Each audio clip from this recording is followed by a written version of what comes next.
ജനപ്രിയ പരമ്പര എന്ന നിലയിലാണ് ഉപ്പും മുളകും മലയാളികൾക്കിടയിൽ ഹിറ്റായത്. ഏകദേശം 9 വർഷത്തോളം നീണ്ടുനിന്ന ഷോ ഇടയ്ക്ക് ചില പ്രശ്നങ്ങൾ കൊണ്ട് അവസാനിപ്പിച്ചിരുന്നെങ്കിലും പ്രേക്ഷകരുടെ നിർബന്ധം കാരണം വീണ്ടും ആരംഭിച്ചിരുന്നു.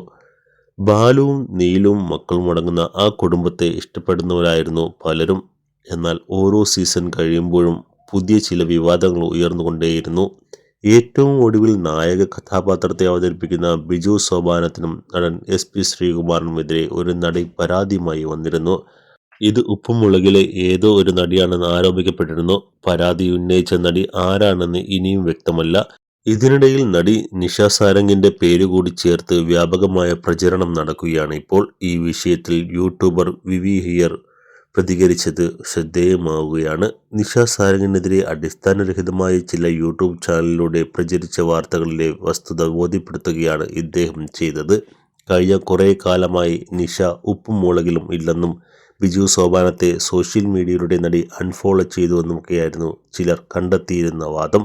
എന്നാൽ മാത്രമല്ല, ലൊക്കേഷനിൽ വെച്ച് കാരവനിൽ നിന്നും വസ്ത്രം മാറുന്നതിനിടെ ബിജു വീഡിയോ പകർത്തുകയും നടി ഇത് ചോദ്യം ചെയ്തതോടെ ശ്രീകുമാർ തട്ടിക്കയറിയെന്നൊക്കെയായിരുന്നു വാർത്തകൾ വന്നിരുന്നത്.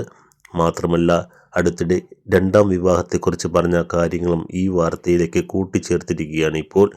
നമ്മൾ പറയുന്നതും നമ്മൾ ചിന്തിക്കുന്നതുമൊക്കെ കേൾക്കാൻ ഒരാൾ ഉണ്ടാവണമെന്ന് ഇപ്പോൾ എനിക്ക് തോന്നുന്നുണ്ടെന്നും അതുകൊണ്ട് രണ്ടാമത്തെ വിവാഹത്തെക്കുറിച്ച് താൻ ഇപ്പോൾ ആലോചിക്കുന്നതായിട്ടാണ് നിഷ അടുത്തിടെ ഒരു അഭിമുഖത്തിൽ പറഞ്ഞത്. അങ്ങനെ ഒരു ജീവിതം ലക്ഷ്യമാക്കിയാവാം നടി ചിലപ്പോൾ ഉപ്പും മുളകിൽ നിന്നും പിന്മാറി നിൽക്കുന്നത്. പക്ഷേ വസ്തുത അറിയാതെ പലരും അവർക്കെതിരെ സംസാരിക്കുകയായിരുന്നു. പക്ഷേ കഥയറിയാതെ ചില ആളുകൾ കാര്യങ്ങൾ വളച്ചൊടിച്ച് നിഷ സാരംഗിനെതിരെ പറയുകയാണ്. അവർ മക്കൾക്ക് വേണ്ടി വളരെ കഷ്ടപ്പെട്ട് ജീവിക്കുന്നയാളാണ്. അങ്ങനെയുള്ളപ്പോൾ അനാവശ്യമായി അവരുടെ പേര് ഇതിലേക്ക് വലിച്ചിഴക്കുന്നത് എന്തിനാണ്? ഇനി അവരും ബിജുവും തമ്മിൽ എന്തെങ്കിലും പ്രശ്നമുണ്ടെങ്കിൽ തന്നെ അത് അവർക്കിടയിൽ തന്നെ പരിഹരിക്കട്ടെ.